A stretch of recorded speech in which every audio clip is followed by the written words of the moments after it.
بیماری ہو نہ جا رہی ہو اور لا علاج ہو گئی ہو، یا کوئی تکلیف ہو، یا کوئی جسم کا ایسا عیب ہے، یا کوئی ایسی علت ہے، یا کوئی ایسا مسئلہ ہے جس سے جان چھڑوانا چاہتا ہے، اپنے ہاتھ اور پاؤں کے ناخن کاٹے، اور ہاتھ اور پاؤں کے ناخن کسی سفید کپڑے میں لپیٹے۔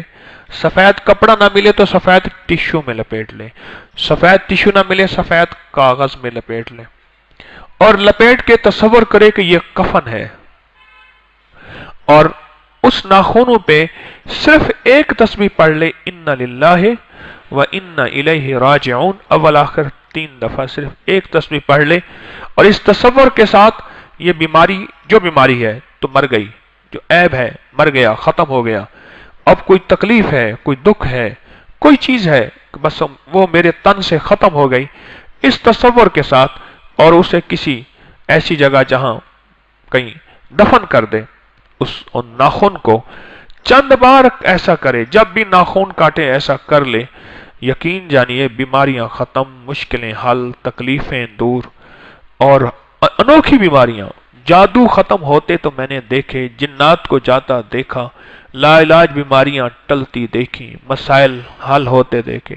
ناخن تو ویسے ہی کاٹتے ہیں، بولے اللہ والو، ناخن تو ویسے ہی کاٹتے ہیں، تو ناخن کو کاٹنا تو ویسے ہی ہے، تو اس ناخن کے ساتھ یہ عمل کر لیا کریں۔ آپ کو یاد ہے میں نے بتایا تھا اس عمل کا کتنے لوگوں کو پتہ ہے؟ ہاں ہے، زیادہ نہیں ہے، تھوڑے ہیں، پتہ ہے، بڑا زبردست عمل ہے۔ آپ کو ایک چیز بتاؤں، اکثر لوگ ہاتھوں کے ناخن پہ توجہ کرتے ہیں، پاؤں کے ناخن پہ توجہ نہیں کرتے، وہ جوتے میں چھپے رہتے ہیں، کیونکہ ہاتھ کے ناخن تو لوگوں کو نظر آتے ہیں، نظر آتے ہیں، جوتے والے ناخن نظر نہیں آتے، پاؤں بڑھے ہوئے ہوتے ہیں۔ جس کے پاؤں کے ناخن بڑھیں گے، میں اس کو طبی ایک میڈیکلی نقصان بتا دیتا ہوں، غور سے سمجھیے گا۔ پاؤں کے ناخن جو شخص توجہ سے نہیں کاٹے گا، چند بیماریاں ایسی ہیں، یا اس کو لگ جائیں گی یا لگنے کا خطرناک ترین خطرہ ہوگا۔ جوڑوں کا درد، دل کی بیماریاں، اور اعصابی کمزوری۔ جوڑوں کا درد، دل کی بیماریاں اور اعصابی کمزوری، اعصابی کمزوری۔ پھر کہے گا کوئی قوت کی دوائی دیں، بس آگے ڈیش ڈیش۔ ہاں، ناخن پاؤں کے زندگی کے ان چیزوں پہ اثر ڈالتے ہیں۔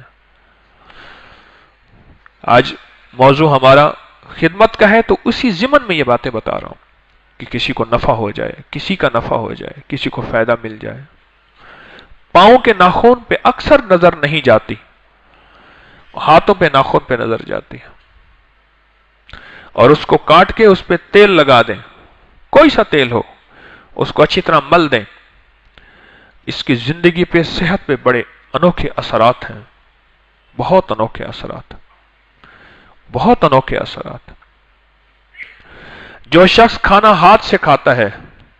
ہاتھ کے پوروں سے، اچھا بھئی ہاتھ میں پسینہ آتا ہے یا نہیں آتا؟ بعض لوگ ایسے ہوتے ہیں اتنا پسینہ آتا ہے کہ ان کے ہاتھ بھیگے رہتے ہیں،